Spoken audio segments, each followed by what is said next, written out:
ఇక్కడ ఆళ్లగడ్డ పాపం ఎమ్మెల్యే ఎప్పుడు బిజీ బిజీ బిజీ. ఆయన పేరే విజేంద్ర రెడ్డి. దేనికి బిజీ? అన్నం తినడం మానేశాడు. ఆయన తినేది ఇసుక, ఎర్రమట్టి, అక్రమ బియ్యం, ఇవే తింటున్నాడు. ఈయన మార్చే ధైర్యం ఆ జగన్మోహన్ రెడ్డికి లేదు. ఇక్కడ చూస్తే ఆళ్లగడ్డలో భూమా నాగిరెడ్డి ఒక బస్ షెల్టర్ కడితే అది కూడా డ్రైనేజ్ ఉందని అది కూడా పూర్తి చేసి వీళ్ళు ఇష్ట ప్రకారం అన్యాక్రాంతం చేశారు. నంద్యాలలో ఆడొక ఎమ్మెల్యే ఉన్నాడు, సండే ఎమ్మెల్యే. సండే మాత్రం ఉంటాడు. ఆయన మొత్తం నంద్యాలంతా అయిందే.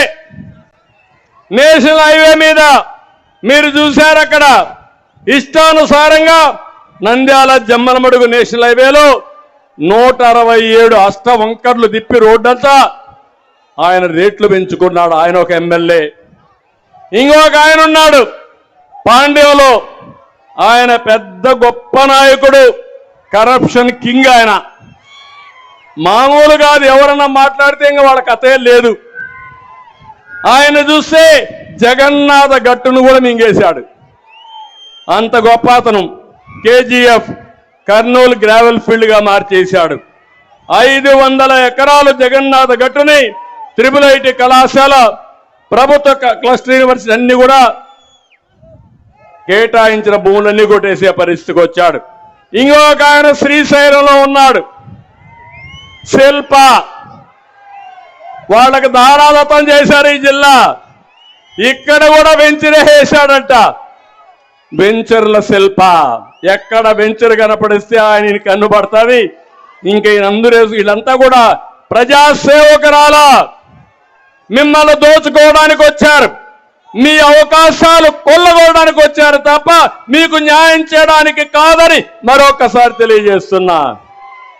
బనగానపల్లి ఈయన ఇంకొక సోదరుడు బ్రహ్మం గారు రాసిన కాలజ్ఞానం రాసినటువంటి రవ్వల కొండ కూడా మింగేశాడు ఈ బకాసురుడు.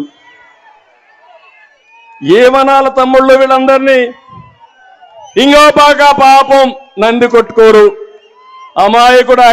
ఆయన ఎమ్మెల్యే చిల్లర కొట్లేవు కొట్టుంటాడు. కానీ అక్కడ ఒక ఆయన ఉన్నాడు, పెద్ద హీరో.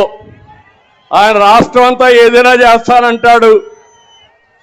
నేను అడుగుతున్నా, ఆయనకి మాత్రం ఎమ్మెల్యే సీట్ ఇవ్వనున్నారు. ఈ 6 మంది కథ ఏంటి? ఈ 6 మంది ఎమ్మెల్యేలకు అర్హులా అని మిమ్మల్ని అడుగుతున్నా. అవినీతి పరులవునా కాదా అని మిమ్మల్ని అడుగుతున్నా. ప్రజల్ని దోచుకున్నారా లేదా అని మిమ్మల్ని అడుగుతున్నా. సమాధానం ఉందా తమ్ముళ్ళు? చెప్పే ధైర్యం ఉందా అని అడుగుతున్నా. ఇంకొక ఆయన డోన్లో ఉన్నాడు, బుగ్గన, పెట్ట కథల మంత్రి. మాట్లాడితే కమ్మగా మాటలు చెప్తాడు. చేసే పాత్రం నాగభూషణం స్టైల్లో. సినిమాల్లో ఉండేవాడు జ్ఞాపకం ఉందా? నాగభూషణం కమ్మగా మాట్లాడి చేయాల్సిందో చేసేవాడు. ఆ కోవకు చెందినటువంటి బుగ్గన, వీళ్ళు మనకు మంత్రులు. ఏం తమ్ముళ్ళు మీకు బాధ లేదు? ఇవన్నీ కూడా చూస్తా అంటే అన్ని ఆయనే. నేను అందుకే ఇక్కడ ఒకటి హామీ ఇస్తున్నా, మీకు అర్థమైందా లేదా అని మిమ్మల్ని అడుగుతున్నా. ఓర్వకల్ల మండలంలో మల్లికార్జున రిజర్వాయర్ పూర్తి చేస్తాం. వెలగమాను ఫీడర్ ఛానల్ని పూర్తి చేస్తాం. డోను పత్తికొండకు 60 చెరువుల కోసం అందరి నీళ్ళు ఇవ్వాలని ప్రారంభించా. దాన్ని పూర్తి చేసే బాధ్యత తెలుగుదేశం పార్టీ తీసుకుంటాం. వేదావతి ప్రాజెక్టును కూడా పూర్తి చేసే బాధ్యత తెలుగుదేశం పార్టీది. సిద్ధాపురం లిఫ్ట్ ఇరిగేషన్ పెడితే కరెంటు బిల్లులు కట్టలేకపోయారు, అవి కూడా సెట్ చేస్తాం. ఇంకో పక్కన మిడ్తూరు లిఫ్ట్ ఇరిగేషన్ పూర్తి చేస్తాం. నంది కొట్కూరులో మళ్ళా పరిశ్రమలు తెచ్చే బాధ్యత తెలుగుదేశం పార్టీది. బనగానపల్లిలో పెద్ద కొప్పేరుల ఎత్తిపోతల పథకం పూర్తి చేస్తాం. కుందు నదిపై చెక్ డ్యాం తెరిపిస్తాం. ఇంకో పక్కన ఏదైతే బనగానేపల్లి ప్రాంతాలు నాపరాయి ఉంది. 8 రూపాయల నుంచి 5 రూపాయల వరకు తగ్గించడమే కాకుండా పాత పద్ధతి డిఎంఎఫ్ అమౌంట్ ని 30 నుంచి 10% పాత పద్ధతి తెచ్చే బాధ్యత తెలుగుదేశం ప్రభుత్వం తీసుకుంటాం. ఇంకో పక్కన బనగానపల్లికి కోవెలగుంట బైపాస్ రోడ్ ని వేసే బాధ్యత తెలుగుదేశం పార్టీదని చెప్పి నేను మీకు తెలియజేస్తున్నా. తెలుగుదేశం ప్రభుత్వం వచ్చిన వెంటనే జోలదరాసి రిజర్వాయర్ని పూర్తి చేసి రైతులకు అంకితం చేస్తానని చెప్పి కూడా నేను మీకు తెలియజేస్తున్నా. అదే మరి ఇక్కడికి వచ్చినప్పుడు నేను ఒకటే హామీ ఇస్తున్నా. ఈ ముఖ్యమంత్రి మిమ్మల్ని మోసం చేశాడు. కర్నూలుకి హైకోర్టు తెస్తా అన్నాడా లేదా? తెచ్చాడా ముఖ్యమంత్రి? తెస్తాడా ముఖ్యమంత్రి? చేతనవుతుందా ఇతనికి? నేను ఒకటే చెప్తాను, ఆ మాట ఆ రోజు చెప్పా, ఈ రోజు చెప్పా. కర్నూలుని ఒక మంచి నగరంగా ఇండస్ట్రియల్ హబ్ గా తయారు చేసి హైకోర్టు బెంచ్ తెచ్చే బాధ్యత తెలుగుదేశం పార్టీది. హంద్రి నీవా గాలేరు నగిరి పూర్తి చేశాం.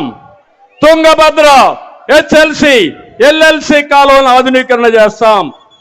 గుండ్ల రేవు పూర్తి చేసే బాధ్యత నేను ఆ రోజే శాంక్షన్ చేశా. దీనికి కూడా ముందుకు పోతాం. ఆర్డీఎస్ కుడి కాలువ పూర్తి చేస్తాం.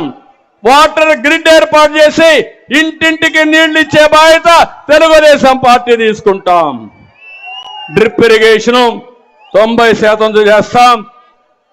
ఫుడ్ ప్రాసెసింగ్ ఇండస్ట్రీ పెద్ద ఎత్తున పెడతామని కూడా నేను మీకు తెలియజేస్తున్నా. అందుకే తమ్ముళ్ళు మిమ్మల్ని అడుగుతున్నా, ఇప్పుడు సమయం తక్కువ ఉంది, మళ్ళీ నేను వెళ్ళాలి, రేపు ఇంకా ప్రోగ్రామ్స్ ఉన్నాయి. నేను ఒకటే మిమ్మల్ని అడిగేది, అంగన్వాడీ వర్కర్స్ అందరికీ ఒకటే హామీ ఇస్తున్నా. మీ జీవితాలతో ఈ ముఖ్యమంత్రి ఆడుకుంటున్నాడు. మీ జీతాలు పెంచింది నేను. మీకు శాశ్వతంగా ఒక అన్నగా ఉంటా, మీకు న్యాయం చేస్తా. తప్పకుండా తెలుగుదేశం పార్టీ వచ్చిన వెంటనే మా అంగన్వాడీ టీచర్లకు న్యాయం చేసే బాధ్యత తీసుకుంటామని మరొక్కసారి హామీ ఇస్తున్నా. మిమ్మల్ని ఉద్యోగాల నుంచి చేస్తాడంట. జీతం పెంచమంటే ఎస్మా పెట్టి నీ ఉద్యోగాన్ని డిస్మిస్ చేస్తాడంట. ఏమి భయపడక్కర్లా, మీరందరూ గట్టిగా ఉండండి. జగన్మోహన్ రెడ్డి గుండెల్లో రైళ్లు పరిగెత్తచ్చండి. నా ఆడబిడ్డలకు నేను అండగా ఉంటా. మీరు దోచుకున్న డబ్బుల్లో 10% ఖర్చు పెడితే ఇప్పుడు ఉద్యోగాలు ఎవరైతే రోడ్డు మీద ఉన్నారో అందరూ కూడా ఉద్యోగాలకు పోయే పరిస్థితి వస్తుంది. దానికి కూడా ఇచ్చేస్తా అని తెలియజేసుకుంటూ ఇప్పుడు ఒకటే మిమ్మల్ని అందరినీ కోరుతున్నా, నేను చెప్పింది గట్టిగా చెప్పాలి. మీరు రా కదలి రా అని మీరు మాట్లాడాలి. తెలుగు జాతి స్వర్ణ యుగం కోసం పిడికిలు బిగించి చెప్పాలి. రా కదిలి రా. తెలుగు జాతి స్వర్ణ యుగం కోసం, తెలుగు ప్రజల ఆత్మ గౌరవం కోసం, స్వచ్ఛమైన ప్రజా పాలన కోసం, తెలుగు జాతిని నెంబర్ 1 చేయడం కోసం, సీమలో సాగునీటి ప్రాజెక్టుల కోసం, హార్టికల్చర్ అభివృద్ధి కోసం, మన బిడ్డల ఉద్యోగాల కోసం, ఆడబిడ్డల రక్షణ కోసం రాష్ట్రాన్ని కాపాడుకుందాం. కడాన రాతియుగం పోవాలంటే స్వర్ణయుగం రావాలి. నేను స్వర్ణయుగం రావాలంటాను, మీరు రాతియుగం పోవాలని చెప్పాలి. స్వర్ణయుగం రావాలి, స్వర్ణయుగం రావాలి, స్వర్ణయుగం రావాలి. సైకో పోవాలి, సైకో పోవాలి, సైకో పోవాలి. పోలవరం ప్రాజెక్టు అన్ని వస్తాయి తమ్ముళ్ళు.